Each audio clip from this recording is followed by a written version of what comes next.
Hello and welcome everyone. I see a lot of you signing in here. Welcome again. And if you are here for the presentation on how to stand out in the search engines, successful SEO strategies for small businesses, you are in the right place. So I appreciate that you are here, and we'll get started in just a few minutes, just giving it some time here while some others join us. So now is the perfect time if you need to run to the restroom or get a drink or fire off those last second emails. Go ahead and get that done now, and we'll get started here in just a couple of minutes. Thank you.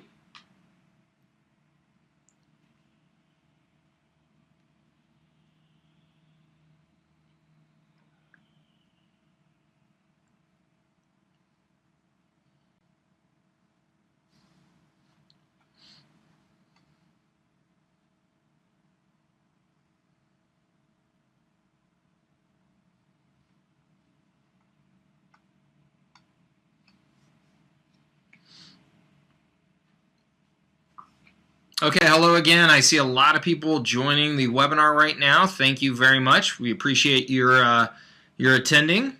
And the presentation that we're about to deliver is how to stand out in the search results, SEO strategies for small businesses. So if that's what you were looking for, you're in the right place. If you were looking for something else, then unfortunately you're in the wrong place. We will get started here in just another minute or two. We still have a lot of people jumping in, so just give them a second here to get settled. If you need to get a drink or head to the restroom or anything like that, now is the perfect time to do it, and we'll get started in just a couple minutes. Thanks.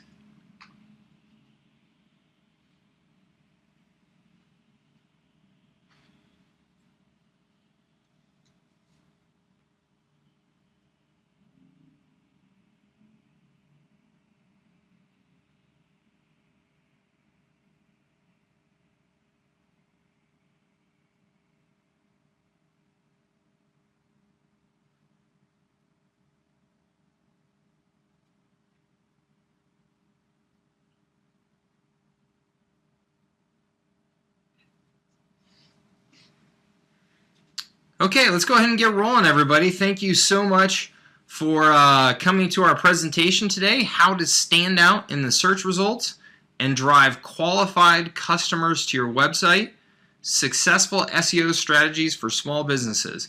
So hopefully that is what you came here for, and if so, you are in the right place, and I think we've got a lot of great content for you. All right, before we get rolling here, just a couple of logistics to start. One, I will send you a link to a recording of this presentation. So there's no need to take real intense notes. You can kind of sit back and just relax and enjoy the presentation. And we will get you a recording, so in case you want to go through it back again for anything specific, you can. Second, we're going to cover a lot of material today, and I'm planning on moving pretty quickly so we can get you back to work. So I just highly recommend, if you would, please just put all your focus on the webinar. I know it's awfully tempting to multitask, and we've all got a lot going on, but you signed up for this to get some value out of it, and I'd love to be able to deliver as much value as possible. So please, if you can, shut down that email, turn off the cell phone, all that good stuff, and I'll get you through this presentation here as quickly as possible.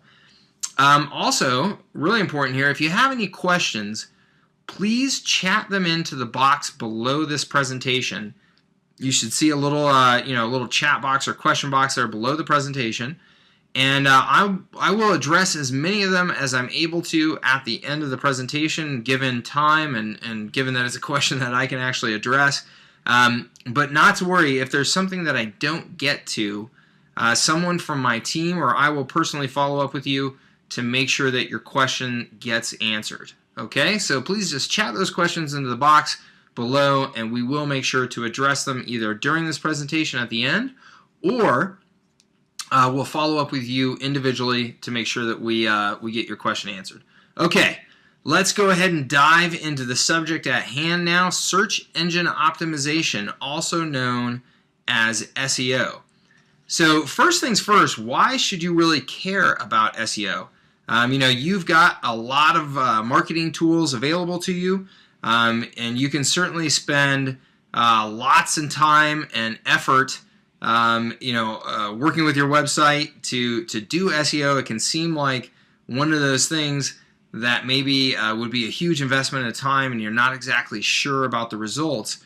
And I can count on maybe, one, maybe two fingers the number of small business owners I've met who have complained about having too much time and too many resources at their disposal. So we obviously want to make sure that any strategy, any tactic that we're using to market our business is going to be high ROI and very effective. So I know that you're protective of your time, you're protective of your resources. I'm a small business owner too, and I don't have a lot of time or patience for experimenting with things that are unproven. So we definitely want to make sure that we're investing our time and energy in the right places, and I get that. Well, I'll submit to you that you can't do much better than SEO, and I'll tell you why. 93% of all online experiences today begin with a search engine. And 97% of consumers search online for local businesses. So if you're doing some sort of business where it's people primarily in your town or in your neighborhood that are going to be interacting with your business, 97% of consumers are searching online for businesses in their local area. And finally, the majority of web traffic is driven by the big three search engines. You've heard of them: Google, Bing, and Yahoo. All of these stats tell a pretty straightforward story about how business is conducted in today's age, right? We all are online today conducting business, looking for businesses, looking for reviews of businesses, directions to businesses, phone numbers for businesses. I mean, I can't remember, the last time I used a phone book, and most of you probably will have a hard time remembering as well. The search engines have become the place that consumers and business people turn to get the information that they need. So given that so much of our interaction with brands happens online, it's really no surprise that businesses are spending a good amount of time and money trying to boost their visibility on the web, and SEO is one of the best ways to do that. And maybe it is the best way to do that. It's effective, it's affordable, and it is proven. So let's dive a little bit deeper into this who cares question. Maybe you're wondering why you should invest in SEO when you can just run ads and leapfrog to the top of the search listings. If you're familiar with search engines, you know that there are the organic listings, which we influence through SEO, and then there are the paid or sponsored listings where you're paying to advertise your business, and you can just pay and have your business show right up there at the top of the search engines. That is an option. Well, it's one approach, but it's typically a very costly one. But the bigger flaw in that approach is simply that it's less effective. People aren't as likely to click on sponsored ads. I think it's because more and more people know that they're sponsored ads, and so they realize that they're being advertised to, and so they feel like there's probably more credibility in the organic listings.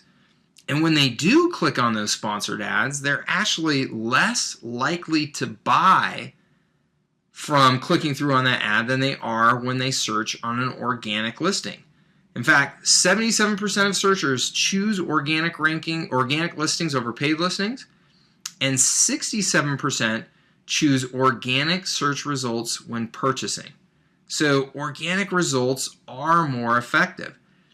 Even more important here, organic click-throughs generate 25% higher sales conversion than pay-per-click ads. So as you can see, those organic results, those unpaid listings where people don't feel like they're being advertised to, those are the most effective opportunities for you to get more traffic and visibility and sales at your business. So if you can get your website to show up in the top of those organic results, you're essentially in the pole position as a business. More buyers are going to see your website, and a higher percentage of them are going to become customers.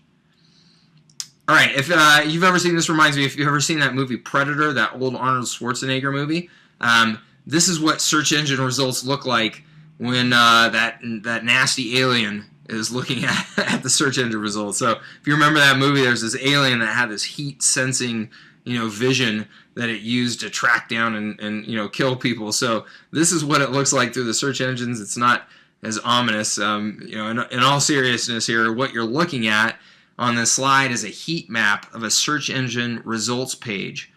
And this reveals what people look at when they perform a search in this case in Google specifically. And as you can see, most of their attention, it's in that red area there. Almost all of it is focused on the top left of the page.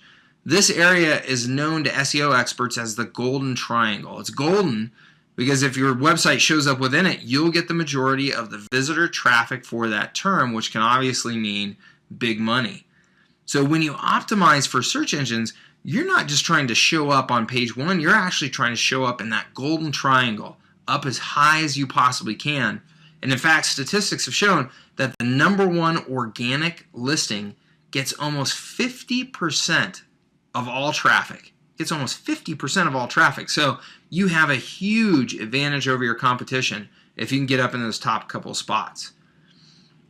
All right, another question I want to address up front is whether SEO is a legitimate form of marketing. You'll hear a lot of people say that it's just a sneaky way to game the system or to cut corners or to try and trick the search engines. That maybe somebody's selling you some sort of snake oil or it's this dark art. So SEO can get a reputation that maybe it doesn't really deserve. Actually, in some cases, that reputation is deserved, I have to admit. I think really what we need to do is we need to clarify here. There are two types of search engine optimization, and the first one is called black hat SEO, which, not surprisingly, is the bad kind, right? This is the bad cowboy. It's the black hat SEO. And it's what really gives all of SEO a bad name. It relies on kind of spammy, high-risk strategies that really are borderline unethical or maybe well past the border and just purely unethical. They're very high risk because Google and the other search engines are doing everything they can to stop this sort of behavior and stop this unethical manipulation of their search results. So if they catch you doing these types of things, they will not hesitate to put some pretty harsh penalties on your website and potentially even just ban your domain from their directory altogether. So, in the past, there were a lot of black hat tactics that worked really, really well. I mean, before the search engines were a little more, sophisticated like they are today, it was actually pretty easy for some of those unscrupulous consultants out there who would sell their SEO services to small businesses and then apply these tactics. And a lot of times it worked and these SEO consultants would make a lot of money. Other times it wouldn't work and that business that had no idea would get burned in the process. They get in trouble with Google or the other search engines, and then they would have no recourse because these unscrupulous black hat SEO techniques were used on their site. And of course, that SEO consultant would then just ride off into the sunset and not really worry about that business that they had burned. Well, Google's ranking algorithm has become much more sophisticated over the years, and it's much harder to have success with some of those black hat techniques, and it's much easier to get caught. Google devotes an enormous amount of its huge operating budget to stopping these types of black hat behaviors and to catching the people that are doing them. So regardless, that reputation was largely deserved for a period of time. I mean, doing SEO was very much like the Wild Wild West, and there was just not a lot of rules around it in the beginning, so there was a lot of just kind of, high-risk behavior. Now a lot of that is getting, much more contained by the search engines and their ability to track and detect that kind of behavior. So we want to focus on white hat SEO, and yes, that is a picture of the Dalai Lama wearing a white cowboy hat. I have no idea where our designer found that picture. I have no idea what the Dalai Lama was doing wearing a white cowboy hat, but I think it's an awesome picture. And surely, if the Dalai Lama was involved in SEO, it would be white hat SEO all the way. With white hat SEO, you don't have to worry about any karmic payback. It's ethical, and even Google gives you the green light. In fact, it may surprise you to know that Google itself is one of the best sources of information on SEO, and that should tell you something if you're still concerned about SEO's legitimacy. I mean, Google and the other search engines will actually give you specific advice on how to do SEO for your website. So, Google and the other search engines, they want your website to be easily found in the search engines because that makes their search results that much better, and that means that more people are going to use their search engines over the competition. So they will happily tell you how to SEO your site as long as you play by their rules. All right, so let's dig into that. Let's talk about how the search engines work so that we understand exactly what it is that they are looking for out there on the web, and how they go out and look at your website and determine where it should show up in the rankings. Now, before we get into that, just a brief disclaimer here. We will get a little bit technical here just for a couple minutes, but please don't get scared off. I'm going to hustle through it, and I think it's important that you have at least a decent understanding of how the search engines work, because if you understand that information, then it will be much easier for you to figure out what are the right strategies and tactics for us to make sure that we're getting our website ranked. Okay, so this is not purely an academic exercise. I think that it will help everybody to make sure that you have at least a basic, fundamental understanding of how the search engines work. Okay, so that disclaimer aside here, let's get rolling. Okay, some of you may recognize what this picture is, and some of you may have absolutely no clue depending on when you were born. I know I have not seen one of these in a long time, but this is a picture of a card catalog system used by libraries to organize all of the books and all the information within the library and to make them easy to find for visitors, right? So you'd have to go and look in these card catalogs to find what you were looking for. Well, this is basically what the search engines are doing. They're just doing it in obviously a much more sophisticated way, but search engines have armies of automated robots that are called spiders that can crawl through the many billions of web pages and images and videos and other types of documents that are out there that make up the World Wide Web. And once these spiders find all this content, they analyze the code, they analyze the content, and they organize that or index that, right? And they take selected pieces of that content and they organize it on these massive hard drive, farms in these huge data centers. And they are constantly out there working to find new information and make sure that it's organized properly. And they do all this really in just fractions of a second. I mean, it's amazing how fast that they're able to go out there and collect and organize all of this information.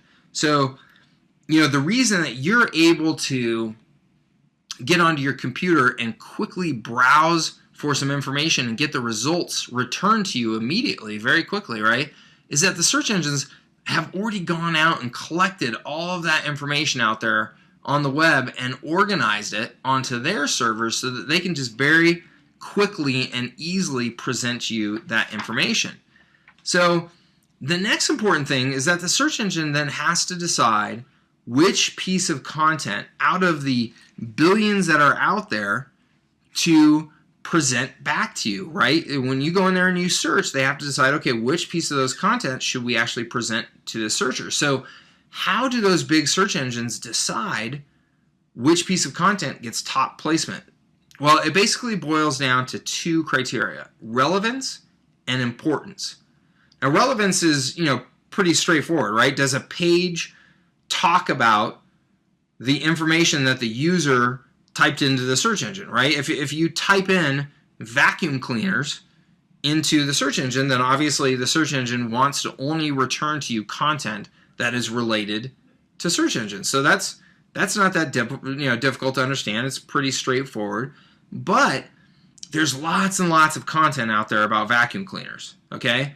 So the second element, importance, is a little bit trickier. And this is where, Google and the other search engines have to make a little bit of a judgment call, right? So they can't return to you billions of pieces of information and say, you decide, right? None of us would have the attention span for that.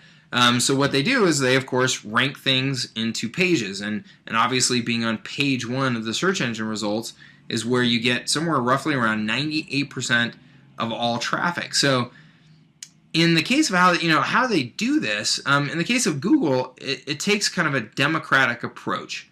And what I mean by that is they are looking for which sites get the most votes or links back to that site. So Google interprets a link as a vote of confidence for a website.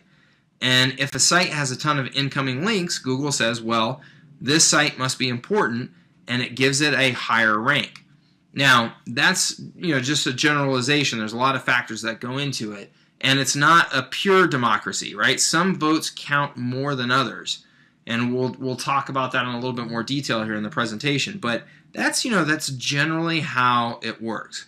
So for now, it's critical that you understand those just kind of fundamental things about how the search engine works, and then you need to really understand, most importantly, that the search engines are doing all this because they want you to be happy. They want you, the searcher, visiting their search engine, to be happy with the results that you get back out of it, so that you will return again and again and continue using their search engine. And of course, while you're there, on occasion, click on some ads, right? That's how the search engines make their big money, is if you click on those ads. But if you're not happy with the quality of the search results, you're going to lose faith. You're not going to want to go back to that search engine. You're going to go someplace else, and then you won't be clicking on their ads, and they're going to lose out on all of that advertising revenue. So Google and the other search engines really, really want you to be satisfied with your experience, and that's why they don't want anybody gaming the system, okay? Because if you use their search engine and you get results from somebody who is obviously just gaming the system in their favor, then obviously, Google and the rest of the search engines are going to be concerned that they're not delivering back the best customer experience that they possibly can. All right, so that's at a very high level how the search engines work, and their motivation, of course, is to make people happy, and that part is very important. So now let's look at the other side of the equation. Let's talk about how people, just like you and me, use the search engines, because this part is really, really important to understand. A huge part of successful SEO strategy is getting into the mind of your customer to understand their wants, their needs, and motivations. So you have to try for a bit to temporarily step outside of your role as the seller and occupy their role as the buyer or the searcher. And that's not necessarily as easy as it sounds, but if you don't do that, then you're going to have a much harder time being successful in SEO. Okay, so let's go through the process of what it's like when somebody searches. At this point, search engines play such a big role in our lives. It feels like they've been around forever, and it's funny because just 10 years ago we weren't really using them at all. Now they're constantly just a part of my day. I don't even think about it, right? So when something is that much a part of our life, we often forget to step back and think about, what are the actual steps? It all just kind of flows naturally to us now.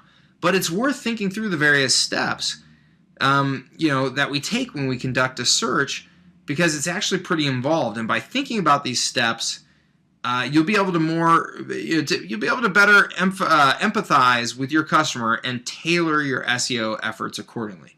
All right, so let's just walk through this real quick. It all starts when you have a need for an answer or a solution or some other piece of information, right? You then formulate that need into words and phrases.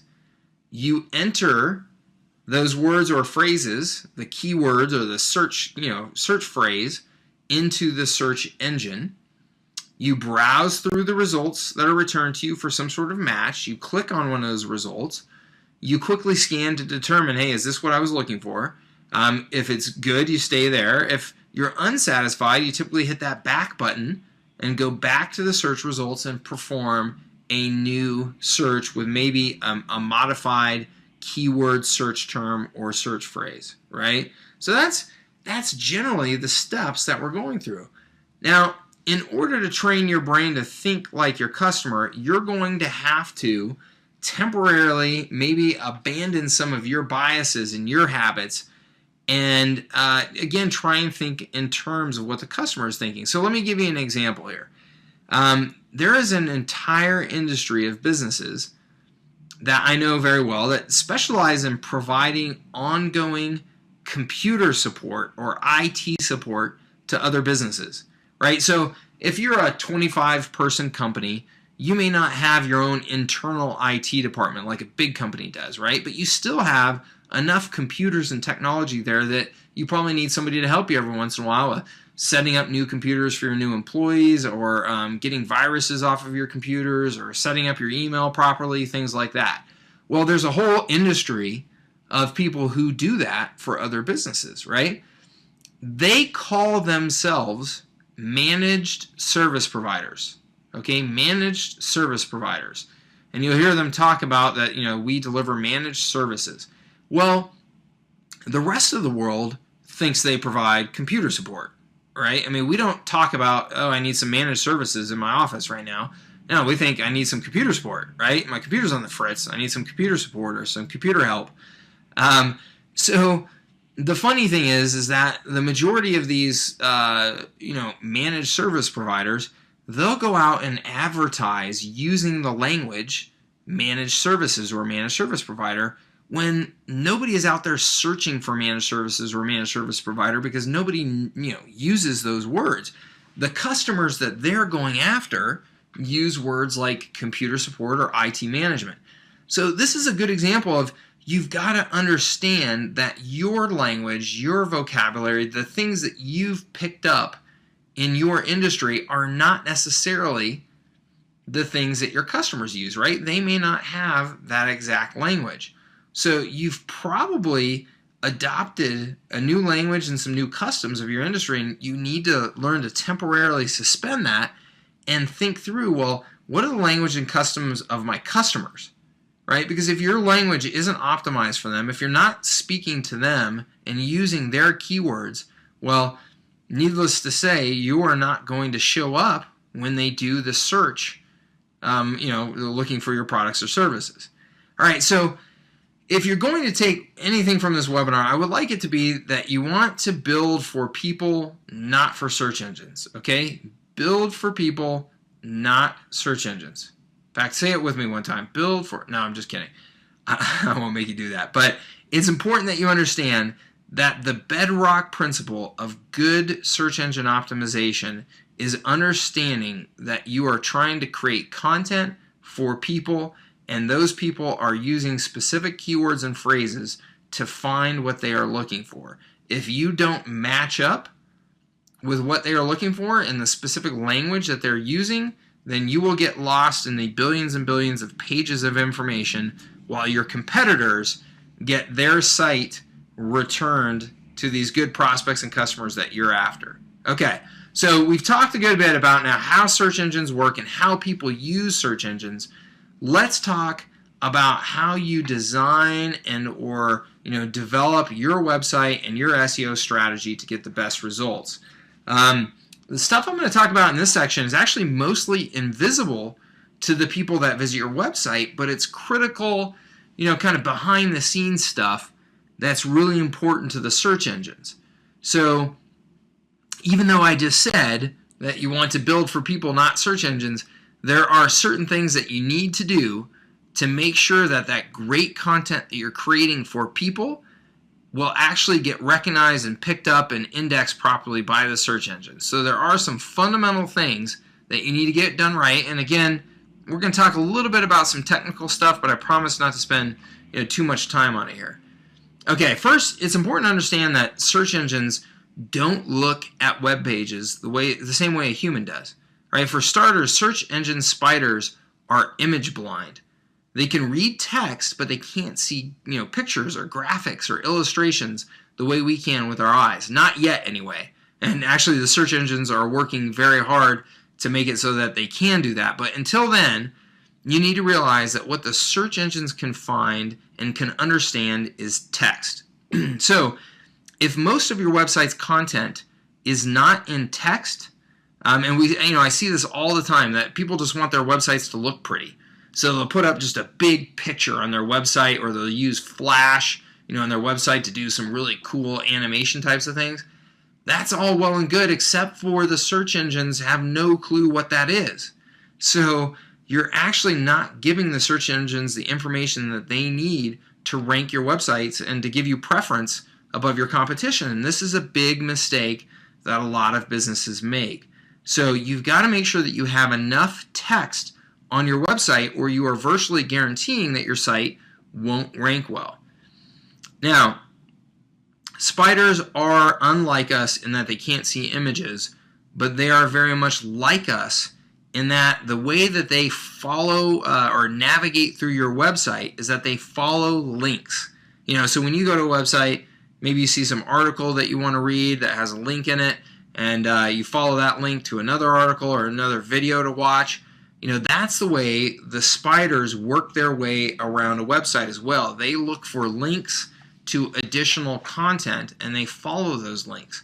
Now, if you don't have links set up properly to all of the different pages of your website, all the different content in your website, those unlinked pages you can see here in this diagram over there to the right are called orphaned pages. They won't get found by the search engines because there's no good links showing the search engine spiders where to go. So that just means that content won't get indexed in the search engines, which means that you are losing out on that content and losing out probably on some ranking for your website. So you've got to make sure that you have a good link navigation structure that promotes easy indexing of your site. Now, another way to help the search engines is to use what are called robots. There's actually this robots.txt file, robots.txt file, which gives instructions to the spiders. You have these in the code of your website. You can use them to tell the search engines which areas of the site they should and should not crawl, which just makes it, again, easier for the search engines to find your good content. And that should be your goal at all times when you're structuring your website, is to make it easy for the search engines to find your good content. So another way of doing that is what's known as sitemaps. Sitemaps are just another tool that you can use to make it easier for the search engines to find your content. And it's essentially a list of files that gives hints to the search engines on how it's best that they make their way through your site. So again, what you're doing is you're helping the search engines find and classify content on your site that they may not have found on their own. So the easier you can make it for the spiders, for the search engines, the better your chances are of ranking high in the search results. All right. Another great way to help the search engines is to ping them, P-I-N-G, anytime you create new content for your site. When you publish content, pinging is essentially just notifying the search engine that there's new content on your site, and hey, search engines, would you please send your spiders back to my site so that you'll know what that new content is, so that you can share it with the rest of the world when they're searching. So pinging is it's again just notifying the search engines that, hey, I've got new content, please come check it out. Now the good thing is you don't really have to do anything. There's all kinds of easy, simple auto pinging tools that you can use that will just automatically do that for you. But it's a good idea to make sure that you have that service set up, those tools set up, so that you are making sure that every time you create new content, you're quickly getting credit for it.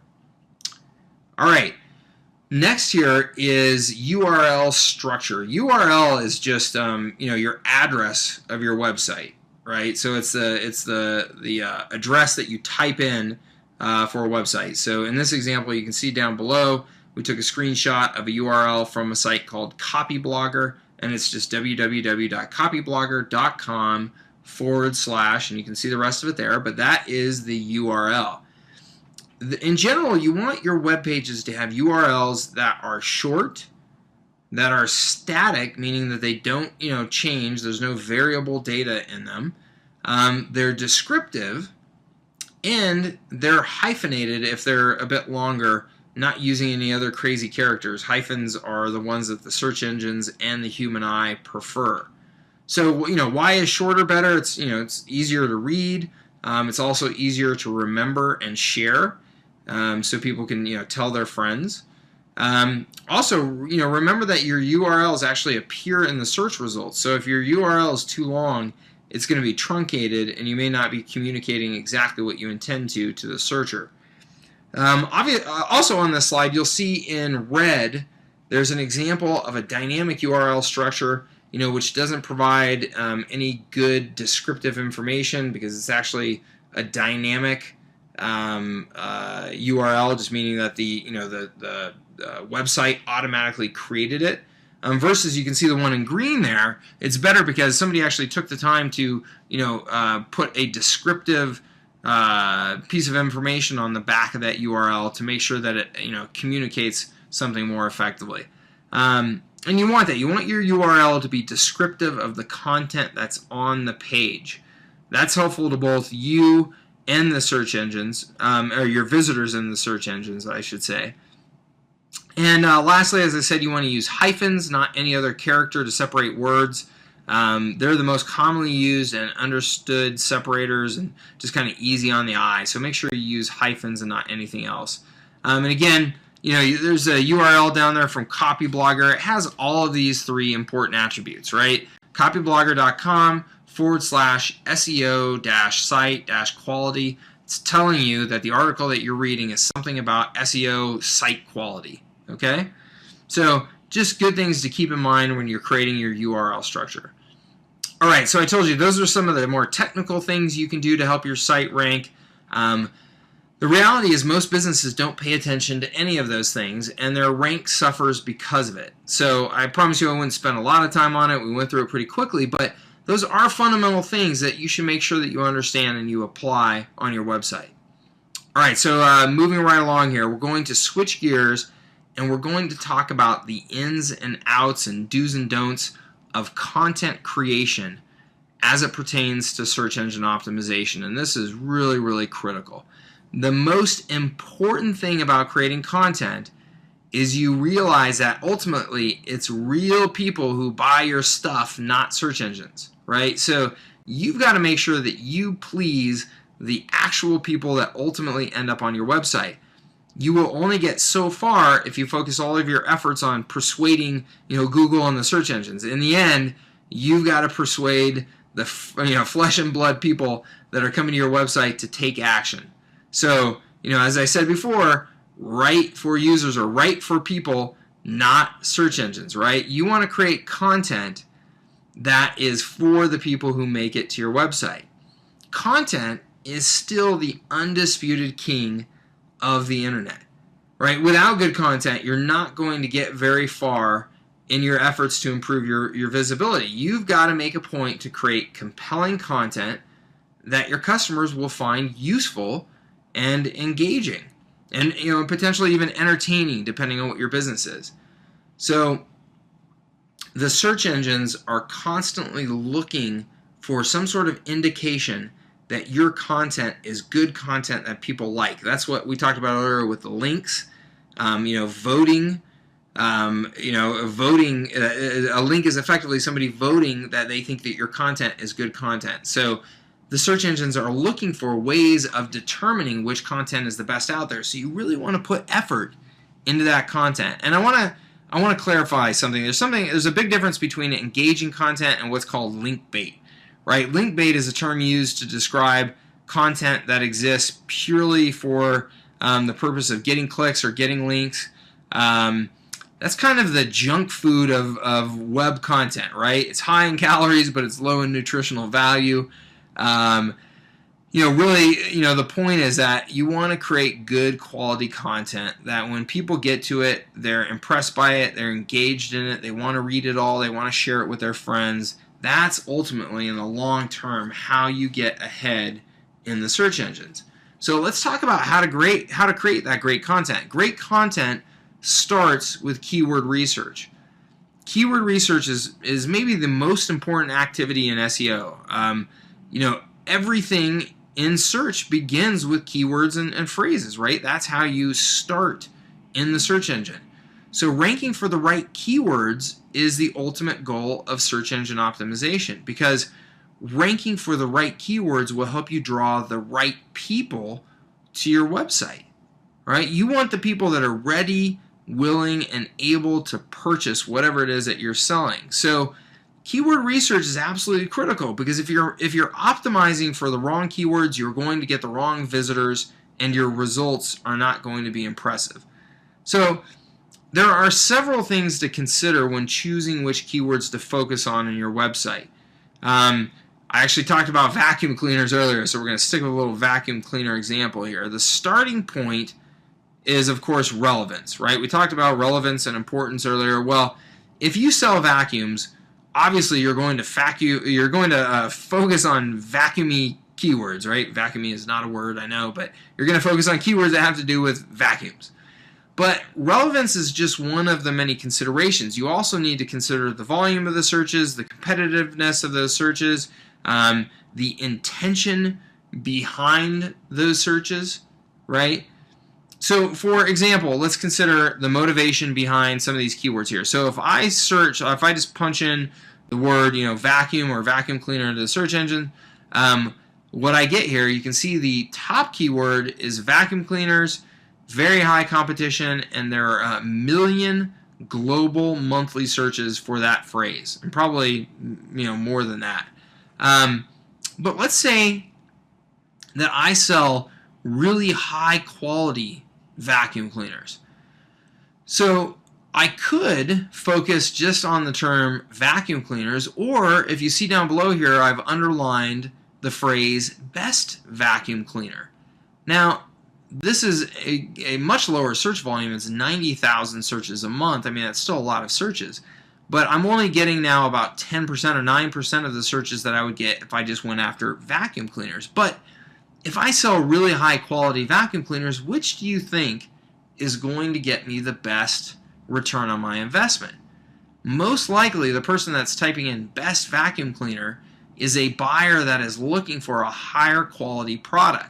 So yes, I could advertise to just the people searching in for vacuum cleaners, but I'm probably spending a lot of money focusing on somebody that is, a large number of people that are probably not my ideal customers. So, focusing on the right keywords can make a huge difference. And I know this seems pretty obvious or basic, but you'd be surprised to learn how often businesses pick keywords simply because they have high volume, when less used keywords would probably drive a lot higher quality traffic and result in a lot more sales.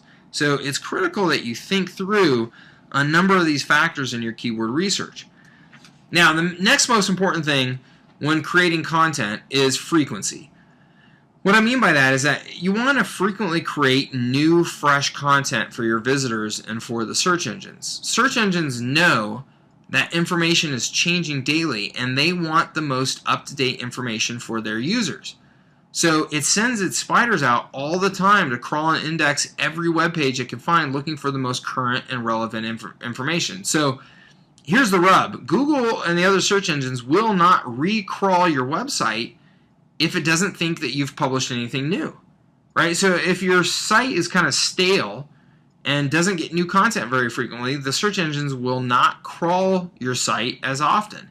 And if it's not being crawled, that means that your new content is not getting out there, and it also means that your website rank is probably suffering, okay? Because Google and the other search engines are more likely to rank sites with fresh content higher, so you're probably getting shoved down in the search results. So it's super important that you give Google a reason to return to your site on a regular basis, and this means regularly updating your site with new content, including text, images, and videos, so that you have good, fresh content out there. Now, I mentioned there video. So speaking of video, if you aren't using it to market your business, you are missing a huge opportunity. There is a ton of evidence out there that shows that video is one of the most effective ways to climb up the search engine rankings in a real short period of time, even in very competitive industries. And this is due in part because Google classifies videos separately in their search results, and Google owns YouTube, which is a hugely successful property for them and where they're seeing just incredible growth. So they know that people are very interested in videos. So if you create good video content, Google says, well, we know people like, videos, so we're actually going to rank those videos pretty high. So get filming, all right? You don't have to have a film degree from NYU. You don't have to be the next Martin Scorsese. You can, make this as simple as just, taking your iPhone and recording a casual video at your office. Sometimes, in fact, that's the absolute best content that you can make. People want to see you and your personality. They don't want to see something that's got, crazy production value and feels like it's, too produced and rehearsed.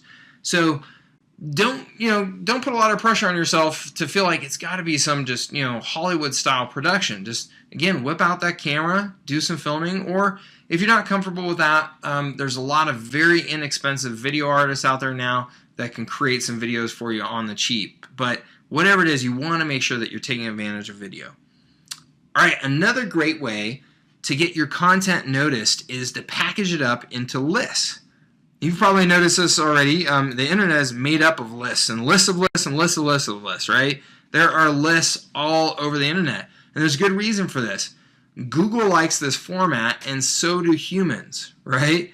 I mean, we've been creating, lists forever, right? The 10 Commandments were, maybe the first list, right? But people like lists. It's an easy way to digest information. It's an easy way to organize information, right? If you put it into a little list and you kind of rank things for us, it's very easy for us to understand and digest. Whatever the exact reason is, there is just all kinds of evidence, again, that lists rank high. So look for opportunity to create, content lists that fit, into this structure, and it will help your SEO efforts a great deal. I can tell you that if you, share out to the world that you've created a new list, you will be amazed at how many people will share that list with others. It's one of the easiest ways to get attention on the web. All right, a little bit more, geeky things here, a little bit more tech stuff again. I want to talk code again just for a second, specifically meta tags and title tags. These are two very important pieces of HTML. HTML, is the language that we're using on the web, that you should pay attention to when you're creating and posting your content. Every page on your website should have a unique and descriptive meta and title tag. The meta tag doesn't actually display on the page, but search engines display this text in the search results, right? So when you search into, you type your search into Google, some of the content that's displayed there is actually the meta tag information from the pages that Google found. Okay, so you want to make sure that it's good information so that when the searcher sees it, it's relevant to them, making it more likely that they will actually click on it and then head to your website. The text in the title tag gets displayed in two places in the search engine listings. It gets displayed in two places in the search engine listings, where it's the blue clickable text there that you see, and at the top of the browser window.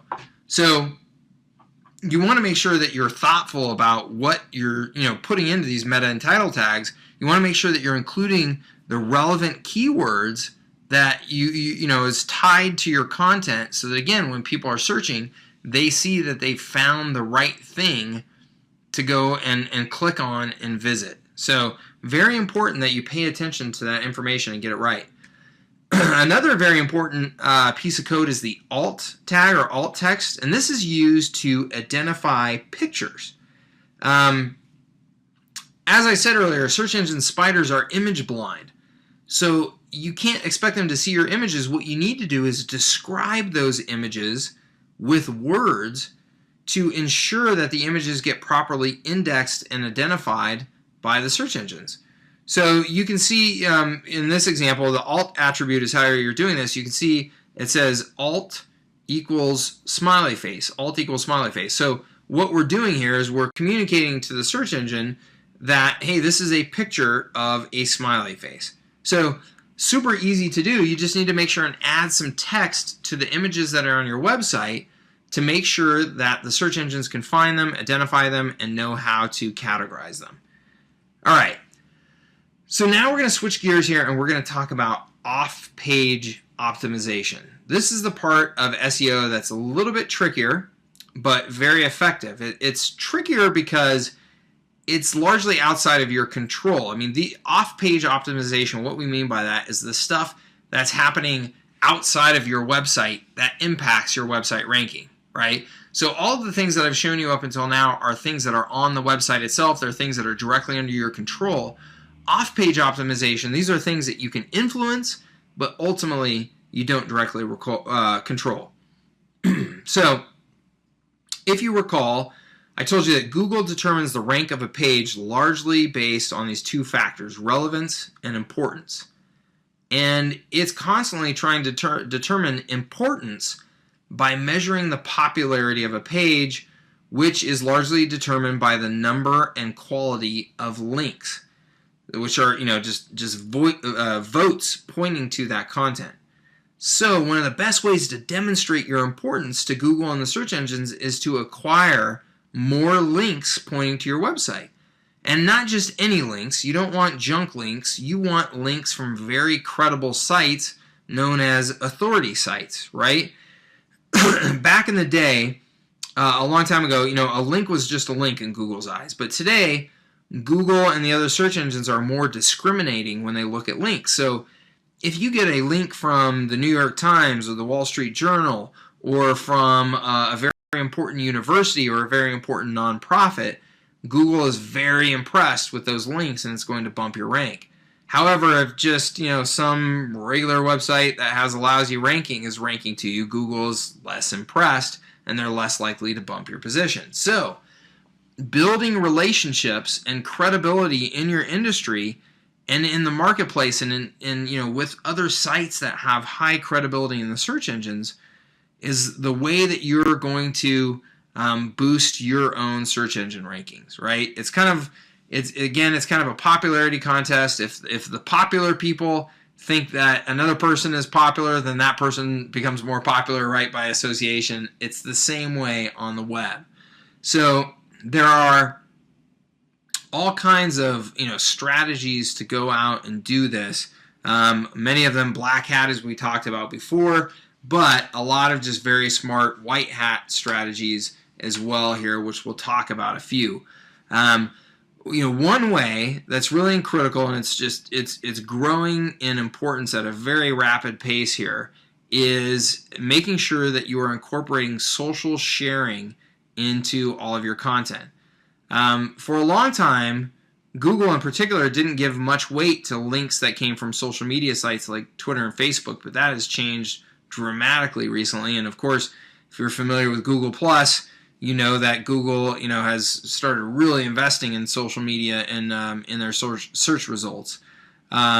So social has become largely the name of the game, and the more that you can get people to share your content via the social networks and to mention your content in the social networks, the more you're going to get inbound links and the more the search engines are going to view your content as very relevant and fresh and give you higher rankings. So it's really important that you incorporate a social sharing strategy into your content plan, into your SEO plan, and that you are active in the social networks. Now, another proven way to increase your links and get good website traffic is to start a blog. According to a study by a software provider called HubSpot, business blogging leads to 55% more website visitors than a website that doesn't have a blog. So that's pretty darn significant. There's a lot of people I know that think that blogging is a waste of time, but it's a fantastic marketing tool. For one thing, a blog by nature, you're frequently creating more rich, relevant content. And content, as we talked about, is still king. And a blog is an excellent way to publish relevant content and frequent content. So, the search engines love it. Google loves a blog. It will visit that blog frequently with its spiders to make sure that it's getting the most current information, and will also tend to rank that blog pretty highly. So a blog could be a part of your main website, or it could be an entirely separate site. Either way, you've got some great additional real estate for content that will attract links and get you ranking. All right, the last thing I'll mention in this section is directories. Directories are places on the web where you can get your website and your business listed. It's just, kind of other sites out there like you're familiar with. Sites like, Yelp is a good one.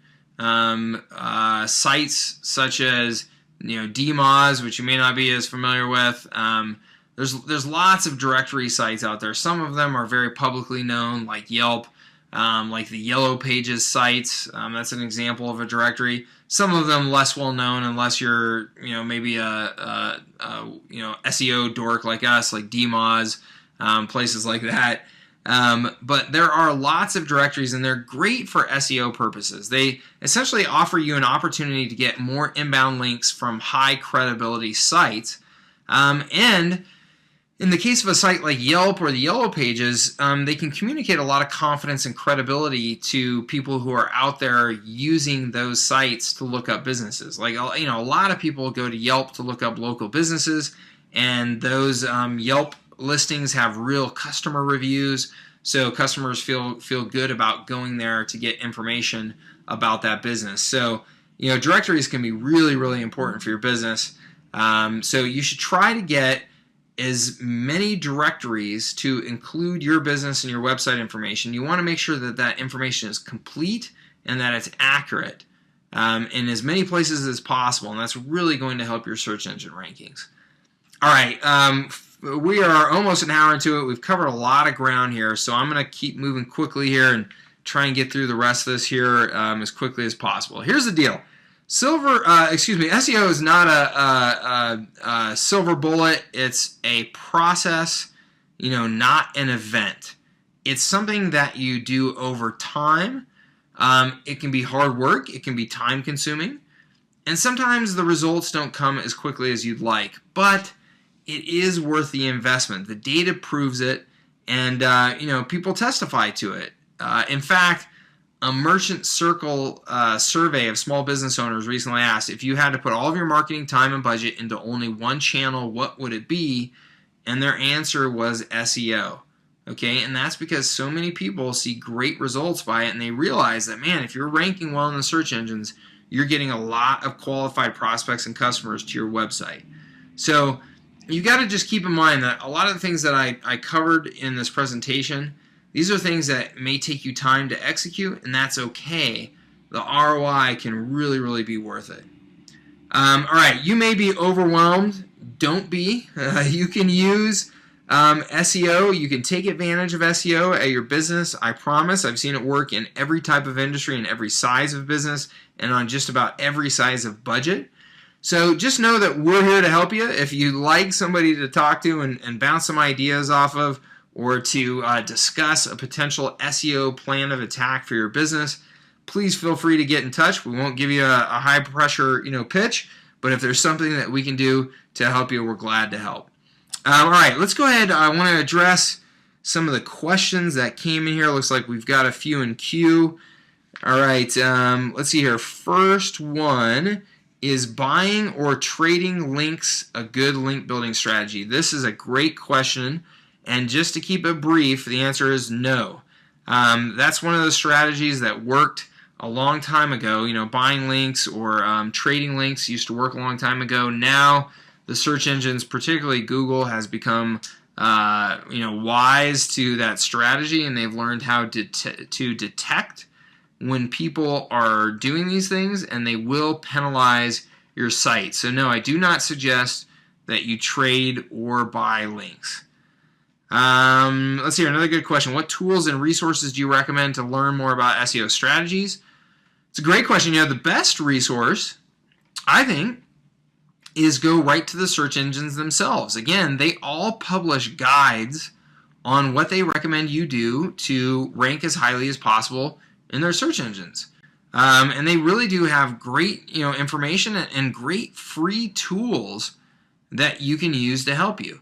So, start there. And then SEO Moz, that's SEOMOZ, is one of my favorite sites, as well as Search Engine Land. Those are great sites for getting some of the additional kind of more in-depth and technical research and strategies from real hands-on SEO professionals that are out there doing this every day.